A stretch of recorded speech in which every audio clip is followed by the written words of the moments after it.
38페이지에 있는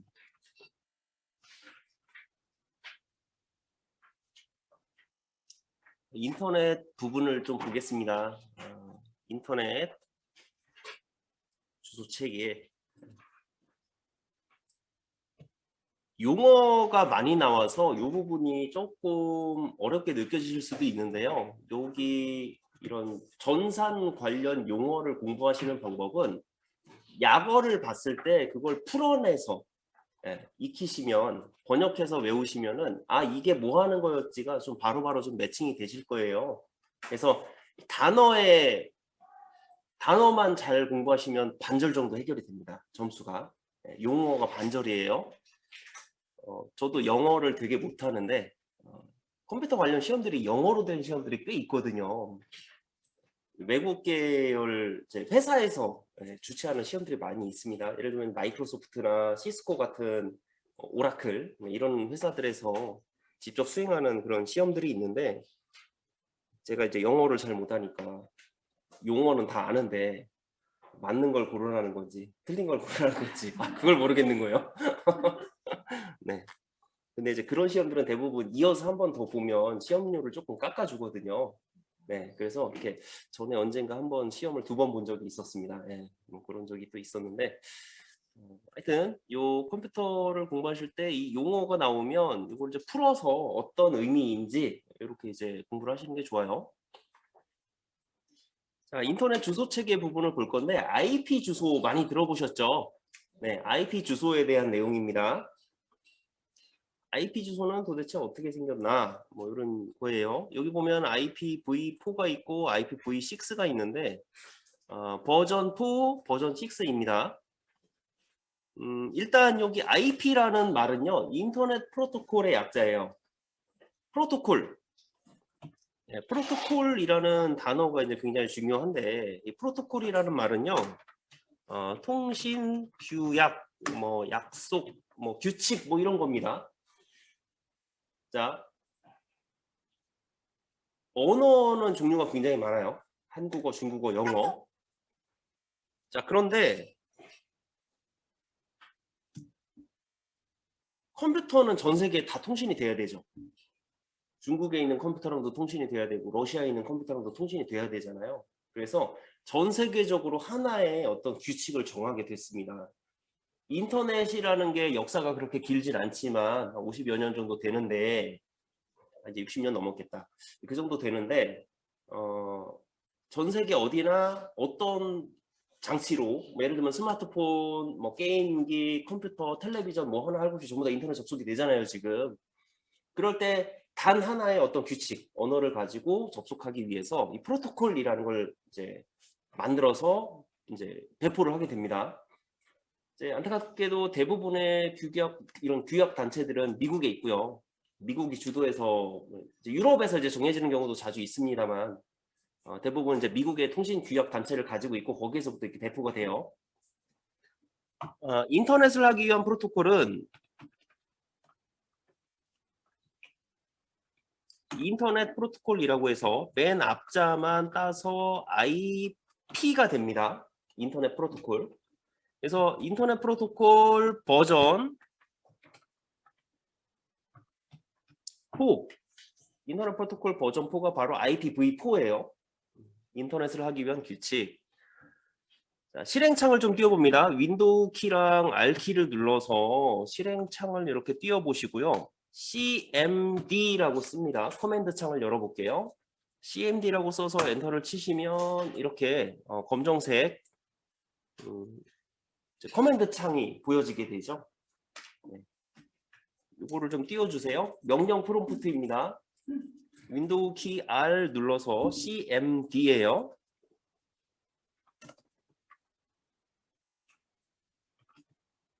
CMD라고 치면 이렇게 도스창이 떠지게 됩니다.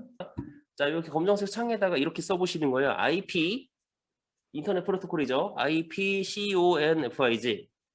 자, IP를 구성하는 명령어입니다. IP, CONFIG.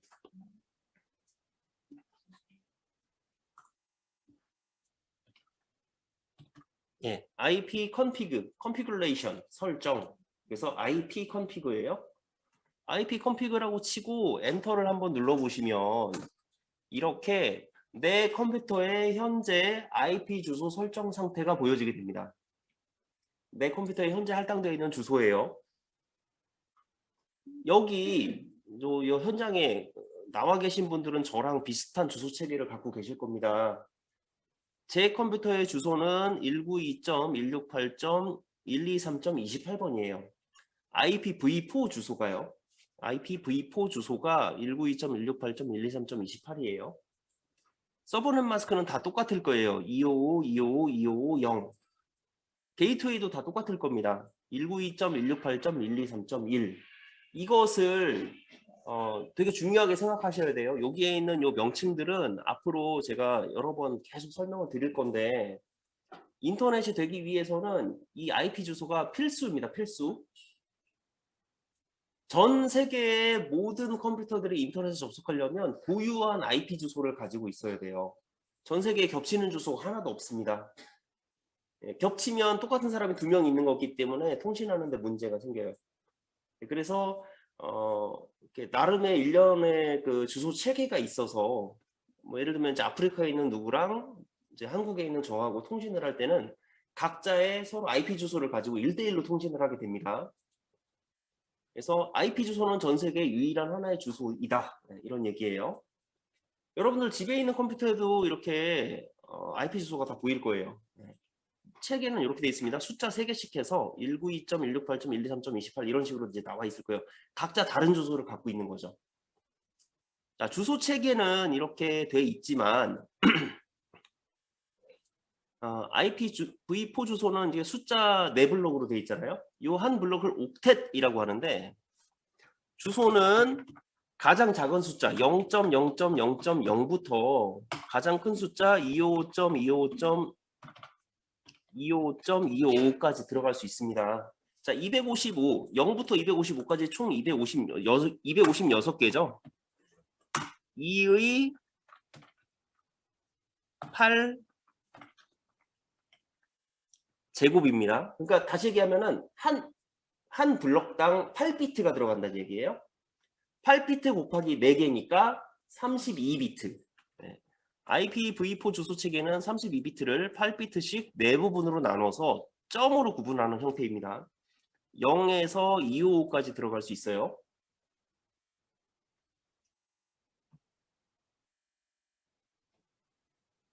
(0에서 255까지) 들어갑니다.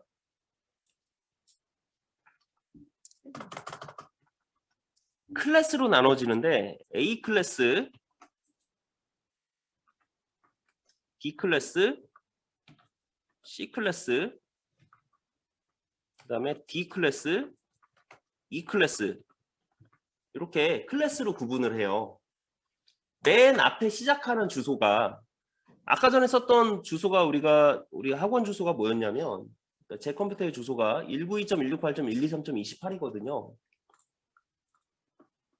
192.168.123.28번 주소를 제 컴퓨터가 가지고 있는데 여기서 맨 앞 주소를 가지고 판단을 좀 할 수가 있습니다. A 클래스는 0에서 127까지가 A 클래스예요. 맨 앞 주소가 0에서 127까지 이 사이에 있으면 A 클래스입니다. 규모가 굉장히 큰 네트워크에 사용이 되고요. B 클래스는 128에서 191까지로 시작하는 주소가 B 클래스예요. C 클래스는 192에서부터 223까지가 C 클래스입니다. 자, 여기 보세요. 제 컴퓨터 주소가 192로 시작했죠? 자, 그러면 클래스 중에 어디에 속합니까? C 클래스에 속하는 거죠.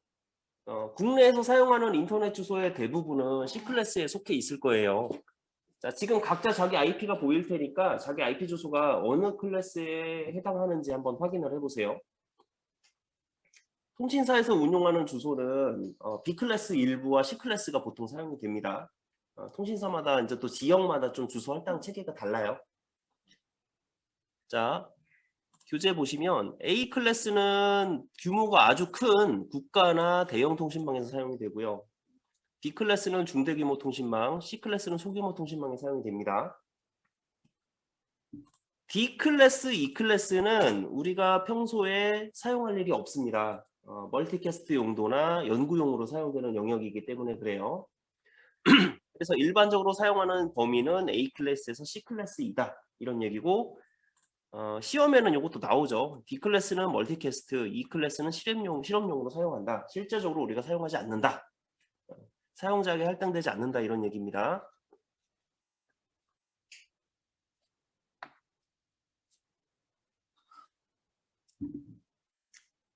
IPv4 주소는 32비트 체계잖아요. 32비트 체계로는 2의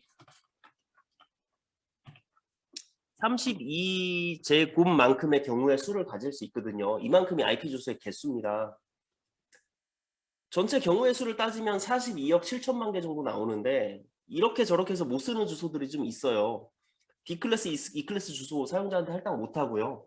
클래스별로도 직접 그렇게 뭐 사이트에다가 주소를 할당하고 나면 못 쓰는 주소들이 꽤 생기기 때문에 실제로 사용할 수 있는 주소는 이제 30억 개 내외로 이제 보고 있거든요.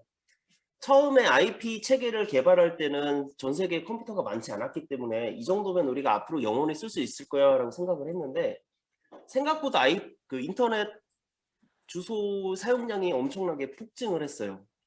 주소가 부족하다고 얘기 나온 게 2000년 정도부터 이미 주소가 부족하다고 했거든요. 그래서 주소를 지금 현재 어떻게 쓰고 있냐면 주소를 공인 IP와 사설 IP라는 것으로 이제 구분해서 쓰고 있습니다. 공인 IP는 뭐냐면 진짜로 인터넷 할 때 사용되는 주소예요. 전 세계 유일한 주소. 네이버를 열으셔서 네이버 검색창에다가 내 IP라고 검색을 하시면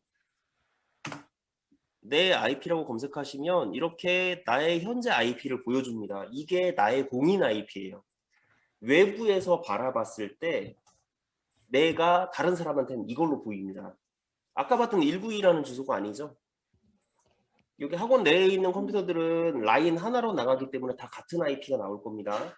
근데 집에서 수업을 듣고 계시는 분들은 각자 자기의 고유의 IP들, 공인 IP, 외부에서 바라봤을 때 나의 주소가 이렇게 보일 거예요. 이 부분이 공인 IP. 그리고 우리 IP 공유기 있죠. 인터넷 공유기. 공유기를 이용해서 이제 안쪽에서 공유가 된 주소들은 사설 IP라고 하는 겁니다. 하나의 공인 IP를 여러 개의 컴퓨터가 공유해서 쪼개서 같이 쓰는 거예요. 왜냐면 이 공인 IP는 비싸거든요. 공인 IP 사용료는 비싸고요. 예, 요거는 이제 한정된 자원입니다. 그 왜 그런 얘기 들어보셨어요? 저 통신 3사가 주파수 가지고 입찰해서 몇 조 단위로 입찰해서 주파수 따간다고 가져가고 사용할. 왜냐하면 주파수도 한정된 자원입니다. 숫자 범위가 제한이 되어 있기 때문에 그걸 가지고 사업을 하는 사람 입장에서는 그걸 확보를 꼭 해야 되는 거거든요. IP 주소도 마찬가지입니다. 주소 범위가 제한돼 있고 이걸 가지고 임대해서 돈을 받는 사업자가 이제 ISP 업체, KT, SK 브로드밴드, LG U 플러스, 그리고 CNB, 지역 케이블 방송, T브로드 같은 그런 회사들이 인터넷 서비스를 제공하는 회사죠. 그래서 공인 IP는 한정된 자원이기 때문에 그거를 많은 컴퓨터들, 그리고 우리 집에도 통신 장비 엄청 많아요. 조금만 생각해 보시면 봐요. 요즘은 냉장고나 세탁기도 네트워크에 연결이 됩니다. 전자밥솥, 보일러도 돼요. 집 밖에서 보일러를 켜고 끄고 하는 것도 가능한 시대죠. CCTV가 원격으로 돼가지고 외부에서 CCTV 카메라를 보기도 하고요. 그 다음에 뭐 게임기, 타블렛, 스마트폰들 전부 다 인터넷 다 돼야 되잖아요. 따지고 보면 웬만한 집에는 전부 다 IP 주소 10개 이상씩 써야 돼요. 그런 주소들한테 모두 다 공인 IP를 주려고 생각하니까 개수가 모자랄 수밖에 없는 거죠. 그래서 사설 IP를 가지고 이제 공유기를 이용해서 내부적으로는 이제 우리끼리 주소를 중복해서 쓸 수 있게 이렇게 하는 거죠. 사설 IP 주소 체계는 C 클래스는 대부분 192.168. 뭐 x.x 이렇게 나가는 주소들이 전부 다 사설 IP입니다. 그래서 192, 168로 시작하는 주소는 안에서 공유해서 쓰는 사설적인 주소구나. 이렇게 생각하시면 됩니다.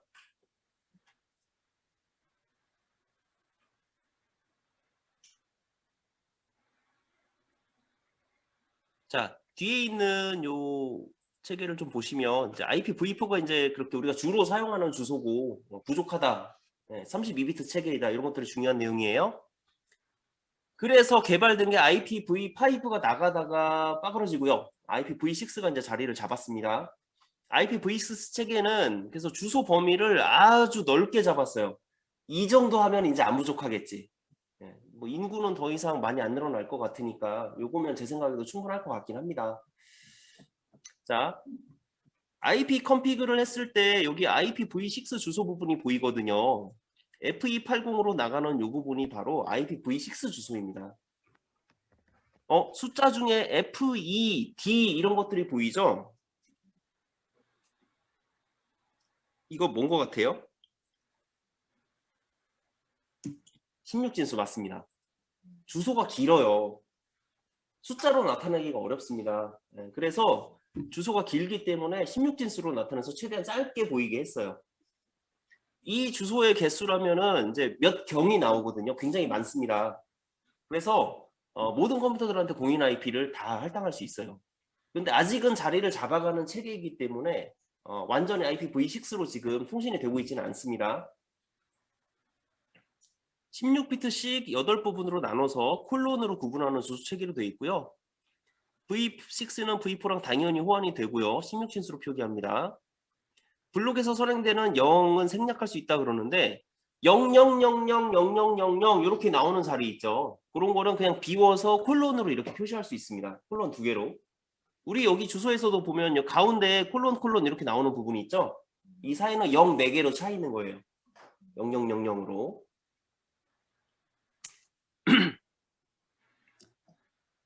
주소의 개수는 43억의 4제곱만큼입니다. 뭐 몇 개인지까지 알 필요는 없을 것 같고 이 IPv6 체계는 V6 체계는 좀 통신 방식이 조금 달라요. 유니캐스트, 유니크하다는 건 유일하다 이런 뜻이잖아요. 1대1 통신을 유니크하다 그래서 유니캐스트라고 합니다. 1대1 통신. 1대 다통신, 한 명이 여러 명과 통신하는 거. 유튜브에서 우리 실시간 생방송 이런 거 스트리밍 방송 같은 데 들어가 보면 한 명이 방송하고 여러 명이 들어가서 듣는 체계거든요. 그런 것들이 멀티캐스트입니다. 멀티캐스트. 자, 1대1 통신의 애니캐스트. 애니캐스트는 새로운 통신 방식인데 한 명이 어떤 그룹에다 전송하면 그 그룹 안에서 퍼지는 거. 이게 이제 애니캐스트 형태예요. 그래서 IPv4와 V6가 이렇게 주소 체계가 나눠집니다.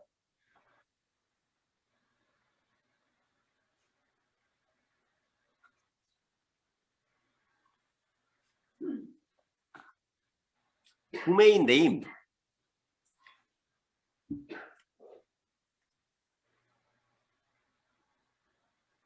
자, 도메인 네임은 우리 인터넷 창의 위에 주소창 있죠. 주소창에 우리가 www.google.com, 네이버.com 이런 걸 쓰는 주소, 그걸 영어로 된 도메인 네임이라고 합니다.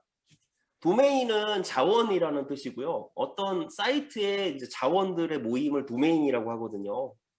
네이버에 가면 네이버 뉴스도 있고요. 네이버 파이낸셜도 있고, 네이버 부동산, 네이버 랜드도 있고, 뭐 네이버 블로그, 네이버 카페, 네이버 지도 뭐 이런 식으로 되게 많은 사이트들이 모여 있는 거거든요. 그러면 이 각각의 서버들이 전부 다 네이버닷컴이라는 그 하나의 도메인으로 이제 통합이 돼야 되는데 그 전체에다가 이름을 이렇게 줬는데 우리가 접속할 때 일일이 IP 주소 숫자로 접속하려면 되겠어요? 어렵죠. 영어 주소로서 사이트에 접속할 수 있게 해주는 체계를 도메인 네임 서비스, 도메인 네임이라고 합니다. 자, 숫자로 구성된 IP 주소를 사람들이 이해하기 쉽도록 문자로 바꿔주는 것. 영어 알파벳, 숫자, 한글을 이용할 수 있습니다. 단어와 단어 사이는 닷으로 구분하고요. 네임을 입력하면 도메인 네임 시스템 DNS라고 하는 게 작동을 해서 IP 주소로 바꿔주는 겁니다. 자, 여러분들 이 커맨드 창 아직도 띄워갖고 계시나요? 자, 여기에다가 이렇게 한번 써보세요. ns lookup 이라고 한번 써보세요. ns name 서비스 룩업 name 서비스를 띄워주세요. ns 룩업이라고 합니다. 자, 이렇게 하고 엔터를 딱 쳐보시면 이렇게 네임 서버에 접속이 돼요. 이 네임 서버는 내 컴퓨터에 지정되어 있는 네임 서버입니다. 지금 어디에 접속됐냐면 제가 여기서 쓰는 인터넷이 한 KT커스거든요. 그래서 코넷에 접속됐어요. 코넷 기억나시나요? 코넷 하면 잘 모르시는구나. 한국통신. 한국통신이 지금 KT잖아요. 네, 한국통신에서 옛날에 썼던 그 네임 서버 이름이 코넷이었는데 이게 아직도 이어져 오고 있습니다. 네. 자, 여기에다가 이제 주소 검색을 하는 거예요. www.naver.com 이라고 쓰시고 엔터를 눌러보시면 네이버닷컴의 주소가 보이는 겁니다. 네임 서버에다가 쿼리를 해보는 거거든요. 제대로 지금 영어 주소가 숫자 주소로 바뀌고 있는지 이런 것들을 검색해보는 그런 명령어입니다. 또 아는 사이트들을 여기다 적어보세요. www.yahoo.co.jp. 자, 이건 일본에 있는 야후에다가 이제 한번 넣어본 거예요. 뭐 www.ebay.com ebay.com이 잘 작동하고 있나요? ebay.com도 이렇게 이제 주소가 잘 올라오고 있습니다. 이런 식으로 영어로 되어 있는 주소를 숫자 체계로 바꿔서 되돌려주는 서비스. 이게 도메인 네임 시스템 서비스예요. DNS. 자, 국내 도메인은 KRNIC에서 관리를 합니다. 전 세계적인 IP 주소는 ICANN이 총괄해서 관리하고 있습니다. DNS. 다시 DNS는 영어로 되어 있는 도메인 주소를 쳤을 때 컴퓨터가 실제로 접속할 수 있는 숫자로 되는 IP 주소로 되돌려주는 서비스. 그래서 실제적으로 컴퓨터가 숫자로서 해당 서버에 접속할 수 있게 한다. 이게 DNS입니다. URL은 이제 전체 인터넷 주소 체계가 되죠. 인터넷상에 이제 자원에 접근하기 위한 표준 주소 체계인데 이런 거죠. 주소창 요 상단에다가 http 이런 식으로 // www.naver.com 이런 식으로 나가는 주소 체계 있죠. 얘를 URL이라고 하는 겁니다. 이 앞부분에 HTTP는 프로토콜 이름이죠. HTML이라고 하는 웹페이지 문서를 전송할 때 쓰는 프로토콜 이름이 바로 HTTP입니다. 최근에는 이제 법이 바뀌어서 HTTPS를 필수적으로 쓰게 하고 있거든요. 이 S가 보안, Secure의 S예요. 그래서 HTTP를 그냥 쓰는 게 아니라 보안이 유지된 상태에서 전송할 수 있게 해주는 프로토콜이 HTTPS입니다. 이 앞에는 이런 것뿐만 아니고 FTP 같은 것들을 쓰기도 합니다. FTP는 파일 전송할 때 쓰는 프로토콜이거든요. 파일 전송 시스템. 뭐 들어올 게 많지는 않습니다만 이 앞에 들어가는 부분이 바로 프로토콜이에요. 그 다음에 // 이렇게 두 개가 붙은 다음에 실제 주소가 나가는데 이 실제 주소는 이제 도메인 네임, 네이버닷컴 같은 것들이 들어오는 거죠. 그 다음에 이렇게 콜론을 넣고 포트 번호 같은 것들을 넣을 수 있는데 이 포트 번호는 접속할 수 있는 서비스 번호로 개발자가 지정을 해놓으면 여러 가지 다른 포트 번호로 서비스 접속이 가능해지기도 합니다. 근데 대부분은 그냥 이런 거 없이도 인터넷을 그냥 치면 접속이 그냥 되죠. 그래서 포트 번호 그리고 디렉터리 파일명 이런 식으로 지정을 이제 하게 됩니다. 이게 URL의 형식이에요. 자, 관련 문제를 좀 보면 IPv6에 대한 설명입니다. V4에서 다음에 개발된 게 넓은 주소 체계를 가진 V6라고 했죠. 옳은 것은 주소 부족 문제를 해결하기 위해서 개발이 됐죠. 주소 체계는 128입니다. IPv4와 호환이 잘 되고요. 속도는 무관함. 속도랑은 관계가 없다. 이렇게 하고 있네요. 자, 도메인 네임에 관한 설명으로 옳은 것은 IP 주소가 숫자 형태로 돼 있죠. 숫자 형태로 돼 있는 것을 사람이 이해하기 쉬운 문자 형태로 바꾼 것. 이게 도메인 네임이죠. 소속 국가명, 기관명, 소속 기관 종류, 호스트 컴퓨터명의 순서로 구성이 된다. 자, 이거 좀 한번 볼게요.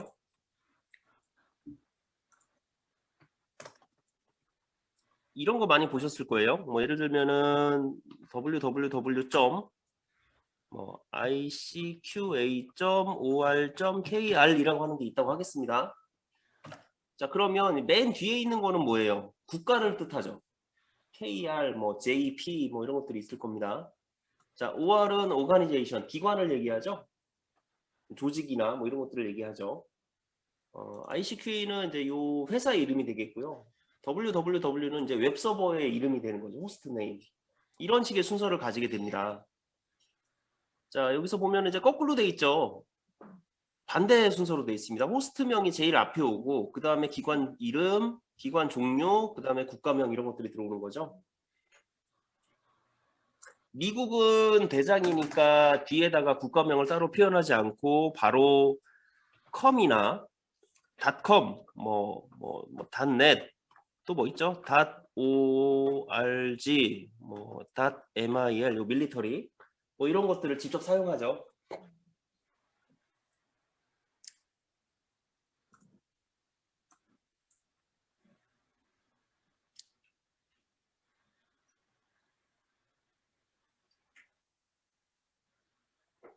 자, 국가가 다른 경우에 중복된 도메인 네임을 사용할 수 있다. 네이버닷컴을 다른 나라에서 쓸 수 있을까요?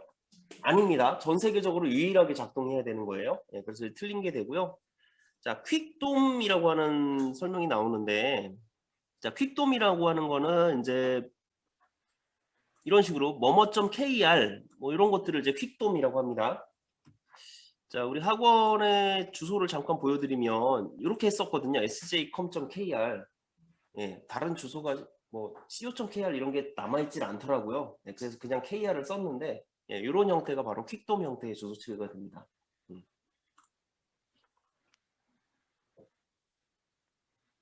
자, 인터넷에 존재하는 정보나 서비스에 대해 접근 방법, 존재 위치, 자료 파일명 등의 요소를 표시하는 것은 그러니까 주소 체계를 얘기하는 것 같아요. 네, URL을 뜻하죠. 네.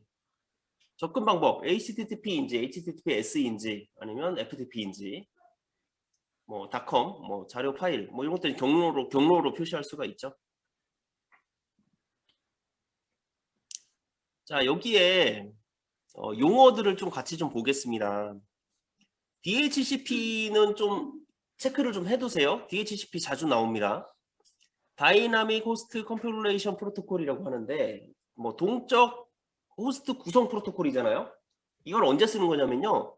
자동 IP를 할당해 줄 때 쓰는 프로토콜이에요. 우리 컴퓨터나 스마트폰 같은 것들 대부분 주소가 수동으로 안 돼 있고 자동으로 돼 있거든요. 와이파이에 붙이면요. 인터넷 공유기가 주소를 나눠줘요. 그 주소를 자동으로 받아다가 쓰는 거거든요. 자동 체계로 돼 있습니다. 자동을 쓸 때 쓰는 체계가 바로 DHCP예요. IP 주소를 자동으로 할당해준다. DHCP입니다. 다음 DNS. DNS는 도메인 네임 시스템인데 문자 형태로 된 도메인 네임을 IP 주소로 바꾸는 것. 이게 DNS라고 했죠? 네, 이게 중요합니다.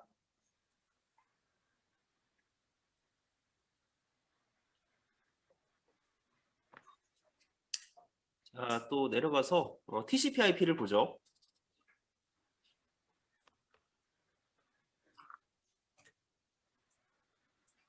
컴퓨터를 하다 보면 TCP/IP를 자주 만나게 되는데 이 TCP/IP 프로토콜이 전 세계를 이어주는 인터넷 통신 기술의 근간입니다.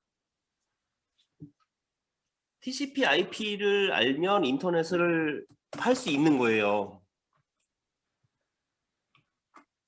TCP/IP가 있고요. UDP/IP라는 것도 있습니다. IP를 TCP와 같이 쓸 때 TCP/IP가 되는 거고요. IP를 UDP랑 같이 쓰면 UDP/IP가 되는 겁니다. TCP는 기능이 많아요. 기능이 많습니다. 예를 들면은 이제 에러 제어, 흐름 제어, 그다음에 패킷, 세그멘테이션이라고 하는데 재조립이라든지 여러 가지 기능을 많이 갖고 있어서 대용량의 데이터를 안정적으로 전송하는 데 사용되는 게 TCP/IP예요. UDP/IP는 기능이 적습니다.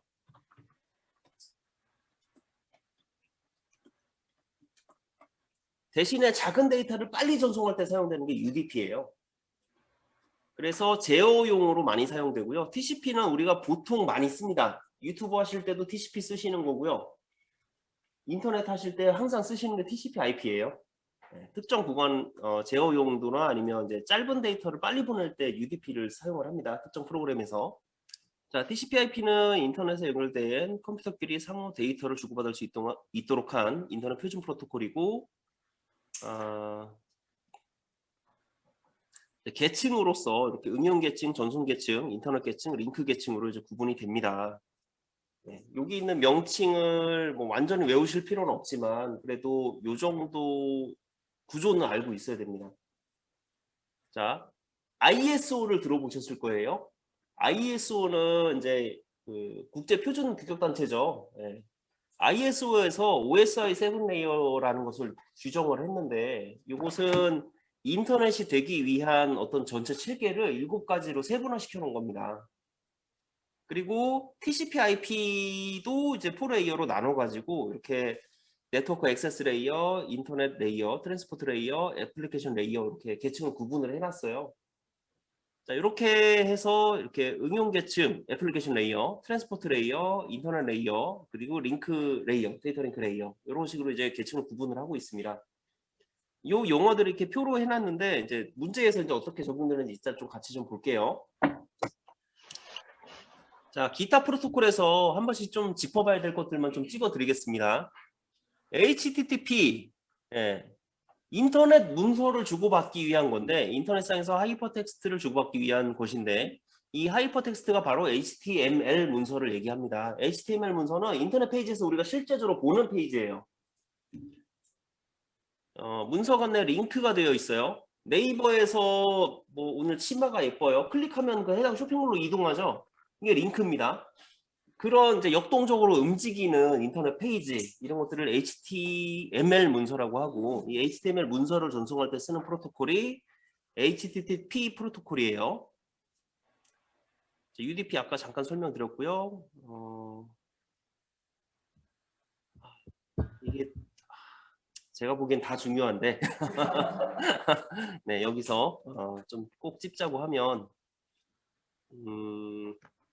ARP, DHCP를 찝겠습니다. 네.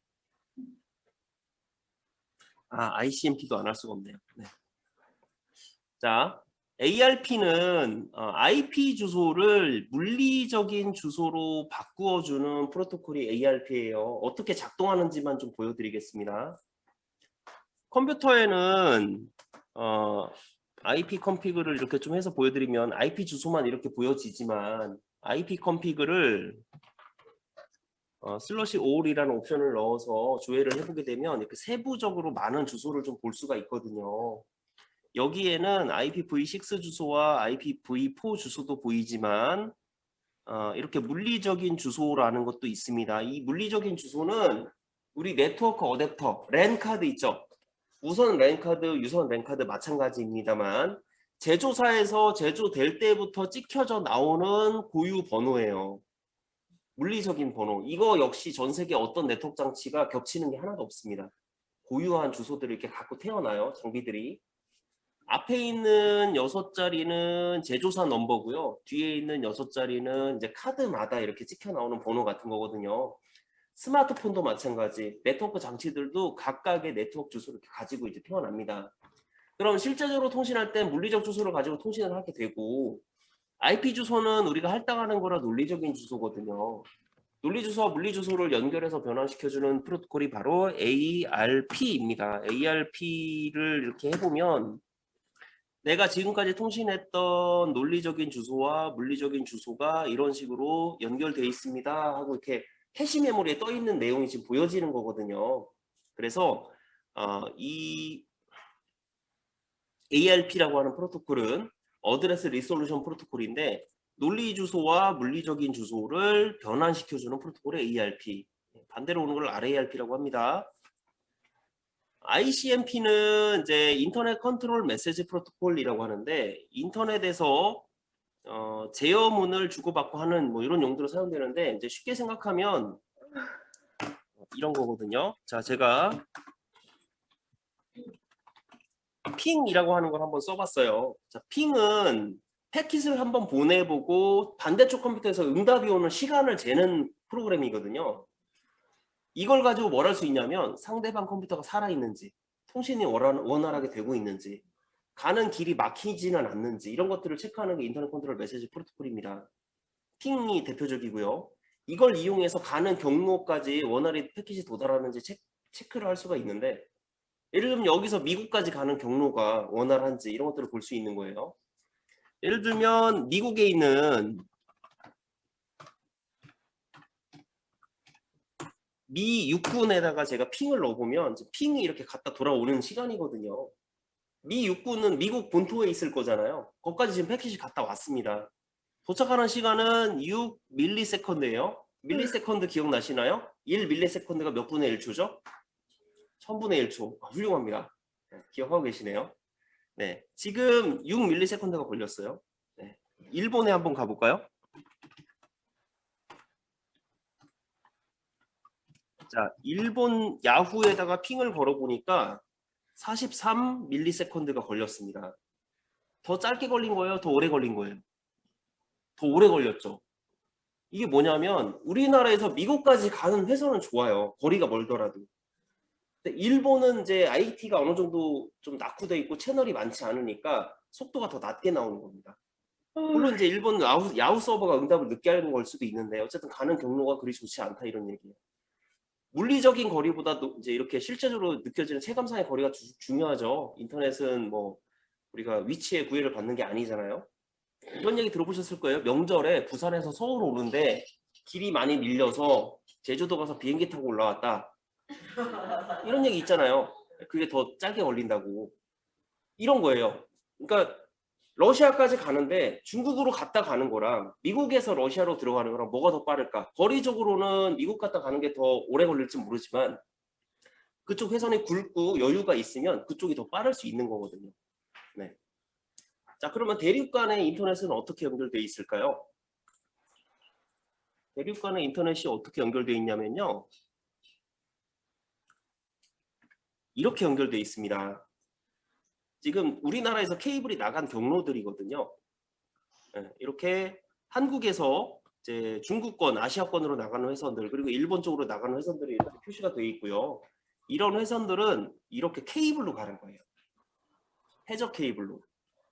바다에다가 이렇게 케이블을 까는데 이 통신 케이블입니다. 열어보면은 요 안에 이제 뭐 장력을 위한 와이어 같은 것도 있는데 대부분 광 케이블이에요. 이 광 케이블이 바닥에 몇만 가닥이 깔려 있어요. 우리나라에서 나가는 게. 예. 모자랄 때마다 계속 증설하는 거예요. 이분들이 지금 이제 뭐 잠수부, 노가대꾼, 인부 같지만 다 통신 기사들입니다. 예, 정보통신의 끝은 이제 여기가 인건비가 제일 좋아요. 네, 연봉 몇 억씩 하시는 분들이에요. 네. 그래서 물리적인 유선 케이블로 연결돼 있다. 미국까지. 네. 무선은 대역폭이 그렇게 넓지 않아요. 네. 위성통신도 속도가 한계가 있습니다. 유선으로 가는 거예요. 그래서 우리가 유튜브를 그렇게 미국에 접속해서 그렇게들 보는 겁니다. 넷플릭스도 보고요. 네.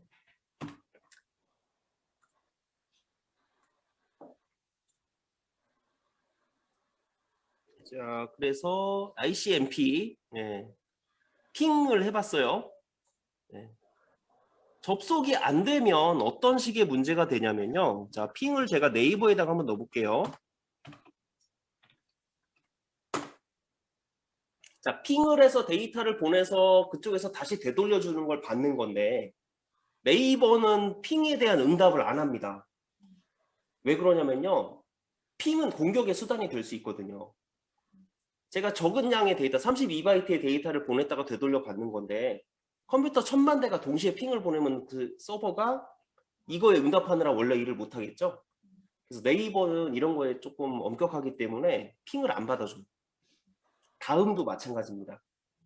그리고 네이버는 서버도 몇백 대 갖고 있어요. 한두 개 죽어도 다른 애들이 일을 계속합니다. 서비스가 멈추지 않아요. 그래서 이렇게 핑이 안 되면 요청 시간이 만료되어 있습니다. 타임아웃, 리퀘스트 타임아웃이라고 하는 메시지가 나오는데 이건 결국 접속이 안 됐다는 거거든요. 그래서 에러 메시지를 보내는데도 ICMP가 사용되는 겁니다. DHCP는 아까 전에 주소를 자동으로 할당해주는 프로토콜이라고 말씀을 드렸었죠. 자, 간단하게 밑에 문제를 조금 볼게요. BPS가 나왔습니다. BPS, 비트 퍼 세컨드. 초당 비트 전송률이 BPS라고 했어요. 다른 통신 속도 단위로 보나 CPS 같은 것들을 사용하기도 합니다. CPS는 캐릭터 퍼 세컨드. 초당 몇 개의 문자를 보낼 수 있는지. 보는 초당 일어나는 신호 변화의 개수를 이제 가지고 하는데 계산 단위가 조금 복잡합니다. 자, 내려가서 기초적인 것들을 물어보니까 인터넷 서비스를 위한 프로토콜로 웹페이지와 웹브라우저 사이에서 하이퍼텍스트, HTML 문서를 전송할 때 쓰는 것 HTTP, 하이퍼텍스트 트랜스퍼 프로토콜, 하이퍼텍스트를 전송하는 프로토콜 HTTP입니다. 자, ISP, 이거 통신 3사 얘기하는 거예요. LGU 플러스 KT, SK 브로드밴드, 인터넷 서비스 프로바이더에서 각 컴퓨터 IP 주소를 동적으로 할당해 주는 거. DHCP, 주소 자동으로 할당해 주는 거. 자, 이게 뭐냐면요. IP 주소 비싸요. IP 주소 되게 비쌉니다. 수동으로 받으시려면요. 우리 회사에서 이걸 고정적으로 좀 쓴다면 한 달에 통신비 20만 원씩 내야 돼요. IP 주소 한 4개 정도 받는데. 학교 같은 데서는 전부 다 고정 IP 쓰거든요. 통신료로 꽤 많은 비용이 나갑니다. KT예요, 제가 통신사입니다. 주소를 3만 개를 가지고 있어요. 그러면 5만 명한테 빌려줄 수 있거든요. 무슨 얘기냐면 안 쓸 때 반납을 받는 겁니다. 집에 있는 컴퓨터 24시간 켜놓으시는 분 계신가요? 거의 없죠. 저는 밤에만 주로 쓰는데 어떤 사람은 낮에만 주로 쓰고요. 회사는 퇴근할 때 끄거든요. 그런 식으로 생각하면 적은 개수의 주소로 많은 사람한테 빌려줄 수 있다는 얘기예요. 전체적인 통계로 봤을 때. 그래서 통신업체들은 기본적으로 자동 IP 주소를 할당해주는 방식을 쓰고 있고요. 고정 IP 주소를 받으려면 돈을 더 많이 내야 됩니다. 우리가. 자, 인터넷 설명으로 적절하지 않은 것. 인터넷 설명으로 적절하지 않은 것. 자,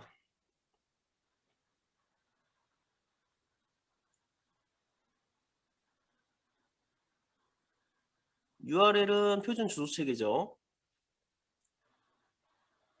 인터넷은 TCP/IP 프로토콜을 통해 연결된 상업용 네트워크이다. 상업용 네트워크인가요? 인터넷이? 상업용 네트워크 아닙니다. 누구나 쓸 수 있게 공개되어 있는 무료 네트워크예요. 다만 그걸 통제하고 관리해주는 조직이 필요한 거고 그 조직이 IP 주소 같은 거나 도메인 네임 같은 것들을 할당할 때 돈을 좀 받는 거죠. 기본적으로 인터넷에 접속하려면 돈 내야 돼 이런 건 아닙니다. 전 세계인한테 열려 있어요. 통신회사가 등록만 하면은 연결해 줄 수 있는 겁니다. ISP 업체라는 데가 꼭 필요한 거예요. 우리가 이제 3만 원씩 통신료를 내면서 쓰고 있지만 인터넷 자체는 무료로 접속할 수 있는 겁니다. IP 주소는 고유의 주소 맞고요. 월드와이드 웹, 이거는 웹브라우저를 통해 인터넷을 접속할 수 있게 하는 서비스가 되겠죠. 네, 이렇게 해서 프로토콜 같은 것들에 대해서 좀 이제 살펴봤습니다. 용어 위주로 좀 공부를 하시고 자주 나오는 수준이 있어요.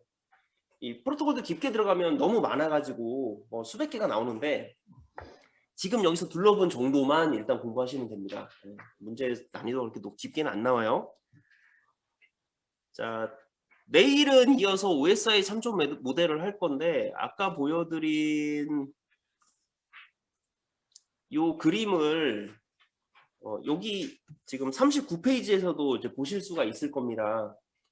1계층에서 7계층까지 1, 2, 3, 4, 5, 6, 7 레이어 1에서 레이어 7까지 있는데 이렇게 한 번씩 따라 써보시면서 계층이 7개가 있고 각 계층의 이름은 이렇게 되는구나. 이 정도를 좀 아셨으면 좋겠어요. 이제 각 세부 계층의 기능들을 다 알면 좋겠는데 기본적으로는 이제 나오는 문제가 어떤 식이냐면 이런 걸 무엇이라고 하느냐 그러면은 OSI 7계층이라고 합니다. 이렇게 고르실 수 있으면 되거든요. 네, 그 정도의 제목을 외우는 정도니까 네, 여기에 대해서 이어서 설명을 좀 드리겠습니다.